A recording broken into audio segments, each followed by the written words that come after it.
Une seule seconde de plus avant de rejoindre Yaoundé où est déjà bien installé Ghislain Pierre-Essonneau pour la revue de presse des journaux et magazines Paris sur l'étendue du territoire national. Mets-nous au pas, mets-nous au courant. Ghislain Pierre-Essonneau, bienvenue sur Canal Matin.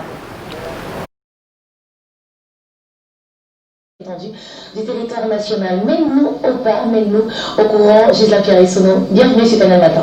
Bonjour Douala, bonjour à vous Patricia Kei, bonjour également à votre voisin du matin. J'ai donc nommé Thierry Carole. Toute l'équipe de ce côté, du côté de Yaoundé, la capitale camerounaise, est mobilisée. Elle vous accueille d'ailleurs le cœur enflammé de joie.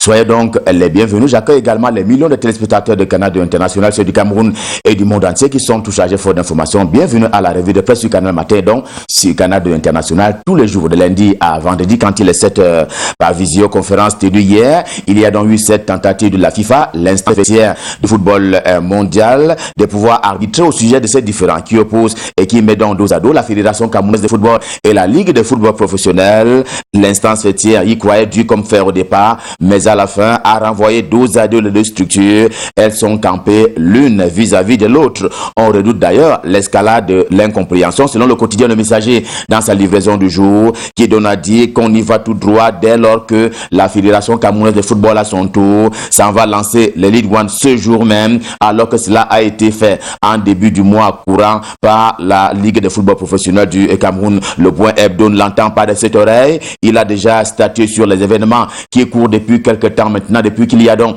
ces différends, cette crise entre la Ligue de football professionnel du Cameroun et la Fédération camerounaise du même pays. Eh bien, le journal a statué là-dessus et pointé d'ailleurs un doigt accusateur sur Seydou Mbonjoya. Selon lui, le président de la FEDET veut créer un chaos dans une situation déjà explosive, c'est-à-dire les CHAN et CAN, sinon ratés du moins, qui ont été reprogrammés et qui seront donc organisés par le Cameroun, à moins que la FIFA n'en vienne à suspendre le pays des Roger Mila par rapport à ces événements qui ont été signalés tantôt. Signalons justement que au bas de cette copie par visioconférence hier, il n'y a pas eu de solution définitive. Il y a eu simplement que la FIFA a renvoyé les deux structures camerounaises en termes de moratoire pour pouvoir donc s'entendre et ne plus continuer dans la guéguerre entre guillemets. Eh bien, signature ne signe pas au bas de cette copie à propos de cette visioconférence de la FIFA hier. Le journal a depuis fini de signaler la question de Donald Trump, dont on sait qu'il n'a pas gagné l'élection présidentielle aux États-Unis d'Amérique, mais si l'on s'en tient à l'éditorial de signature dans sa livraison du jour, il n'a pas gagné l'élection présidentielle, mais il n'a pas perdu. L'homme restera magique. On s'en tient là à la au titre de l'éditorial de signature. L'homme restera magique de par sa façon de gérer, de gouverner et surtout de marquer des points au masculin pluriel. Voilà ce qui est retenu par le journal ce matin en termes de gouvernance de Donald Trump du côté des États-Unis d'Amérique. Mais la une principale de signature dans sa livraison du jour est consacrée à ce qu'il est convenu d'appeler la laïcité de l'État du Cameroun. Le coup de tonnerre qui a été constaté par le journal et qui est d'ailleurs signalé par ses bons soins, c'est que les hommes d'église au Cameroun se sont installés en et dans la politique pour la faire pratiquement. Le cardinal émérite Christian Toumi comme père Lado, au même titre que la conférence épiscopale nationale, pour parler de l'église catholique qui est au Cameroun. Eh bien, c'est la coule dans cette politique-là et il se la coule en soutane. Le barreau semble donc La barrière semble donc désormais brisée entre le cap qu'il ne fallait pas franchir s'agissant de l'observance et de l'observation de la vie sociale par les églises, les hommes d'église et ce qui se pratique pratiquement au Cameroun aujourd'hui. Il faut donc un réexamen de la situation en tenant compte justement d'Albert Ndomo, paix à son âme, selon qui il ne faut pas conduire les hommes comme s'ils ne vivaient pas sur la terre. Le quotidien Mutation de Gap, Georges Alain Boyomo, est ce mardi au cœur des pratiques qui sont certes connues, mais qui sont réprimandées, qui sont d'ailleurs interdites. Eh bien, cela se passe sous le ciel du renouveau. Le saviez-vous? Les faits d'APE, Association des parents d'élèves, connaissent une hausse vertigineuse dans les lycées et collèges depuis la rentrée scolaire 2020-2021, au point où, dit le journal, eh bien, la mémoire a été quelque peu évoquée et cette mémoire du quotidien Mutation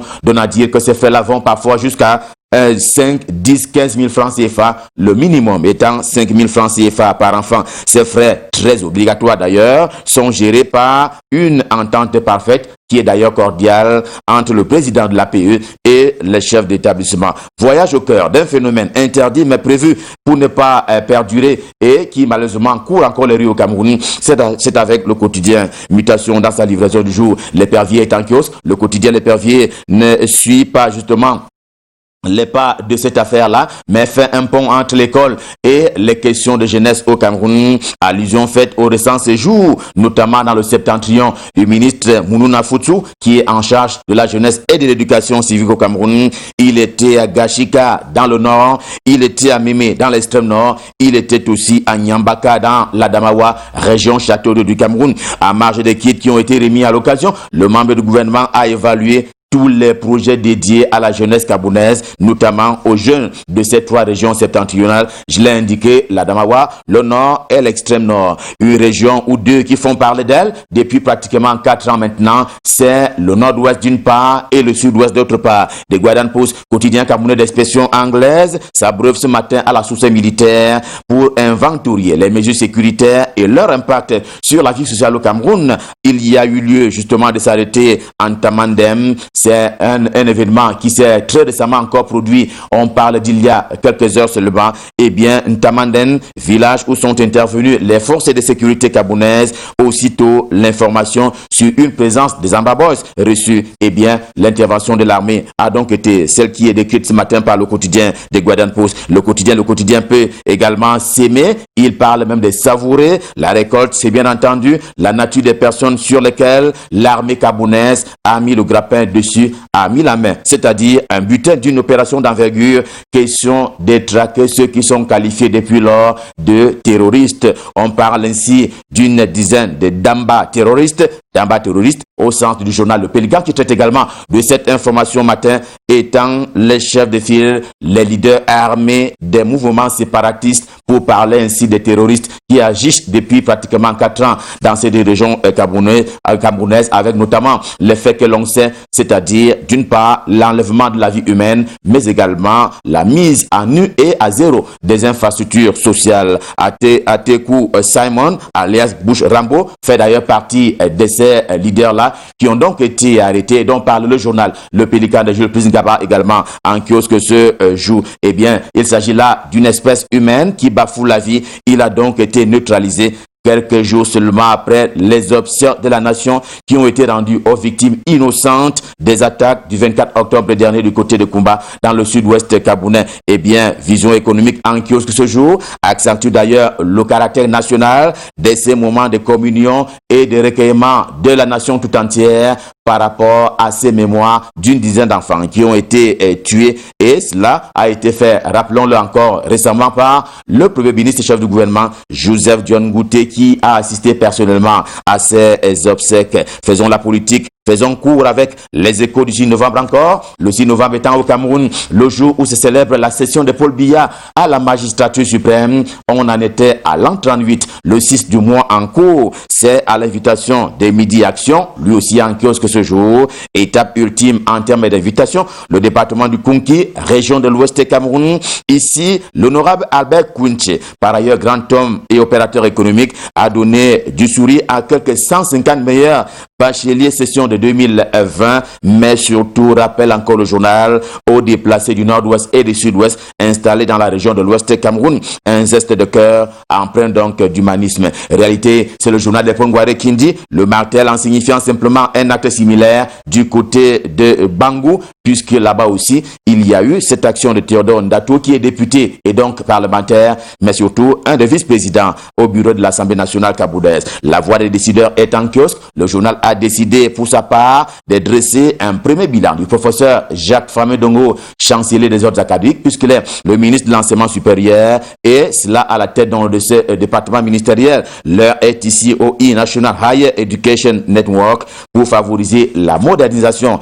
à la fois des enseignants l'enseignement, mais également de la recherche scientifique au Cameroun. Le héros national a mis le compteur en marche. Question de rappeler que nous sommes à quelques 24 jours de la tenue des élections régionales au Cameroun qui auront donc lieu, rappelons-le, le 6 décembre prochain. Et à ce titre-là, des figures qui se dessinent, celles sur qui pèse légitimité et probité pour éventuellement gérer les conseils régionaux. Le cas de la région de l'Ouest qui retient ainsi l'attention du journal Le Héros National ce matin et pour cause, Emmanuel Nzete, premier et dernier délégué du gouvernement auprès de la communauté urbaine de Bafoussam, la capitale de la région de l'Ouest Cameroun, s'était refusé de se porter candidat au poste de super maire de la ville haute, c'est-à-dire Bafoussam, ce qui aux yeux du journal constitue donc un pavé qui a été jeté dans la mare dans l'histoire politique du Cameroun. Le journal de l'économie parle justement d'Elections Cameroun et l'ECAM qui gère au Cameroun les processus électoraux et référendaires. Eh bien, le journal parle de l'ECAM qui vient d'ailleurs de rendre public la liste des bureaux de vote et les modalités de leur fonctionnement dans la perspective, bien entendu, des élections régionales à venir. On l'a indiqué, qui se tiendront donc le 6 décembre prochain. Une production de 4 pages qui rend compte justement des décisions du DG, le directeur général des élections, c'est-à-dire Eric Essoussé. Le quotidien Émergence, quant à lui, soulève un cas de malgouvernance qui sont d'ailleurs à l'œil nu, c'est que le pays de Poulbi a perdu en 24 mois un montant faramineux de quelques 10 milliards de francs CFA. Si les choses s'étaient passées autrement, eh bien, cet argent aurait été collecté au titre de la taxe légale d'abattage, notamment dans les abattoirs du Cameroun. Pendant que Émergence compte l'argent public qui a été perdu, pour parler ainsi de la coupe des arbres au Cameroun, le quotidien bleu, c'est-à-dire le jour du jour, le journal d'Aman Mana, additionne le nombre de Camerounais qui ont été arrêtés, puis mis en prison au cours de l'année qui s'achève bientôt, c'est-à-dire 2020. Allusion faite à la répression des manifestations publiques au Cameroun et donc de ces initiatives du MRC, le mouvement pour la renaissance du Cameroun. Ils sont 200, 1000 ou 5000, dont certains en situation de transit, explique justement le quotidien bleu qui est très préoccupé par la situation juridique de ces Camerounais. Lorsqu'on parle ainsi de torture, c'est d'ailleurs là la une principale du quotidien bleu, édition de ce jour. Revue de presse Made in Cameroun, édition de ce mardi Stop Fin. Évidemment, le cœur enflammé de joie, nous vous avons servi. Prochain rendez-vous demain 7h. Quand il sera 7h, nous serons dans la même disposition et même prédisposition. Le temps, bien entendu, de vous rendre service, comme le font également nos amis Thierry Carole et Patricia Kei qui sont du côté de Douala. Douala étant la capitale économique du Cameroun. Je m'en vais d'ailleurs leur repasser le pouvoir pour la suite et la fin de votre canal préféré. C'est donc à vous, Patricia Kei, du côté de Douala. C'est à vous, Thierry Carole. C'est à vous, Douala. Merci, M. Zidane Pirasolo. Nous sommes de retour ici à Douala. Et juste avant, bien entendu, de continuer les différentes rubriques de ce programme, il est important tout de même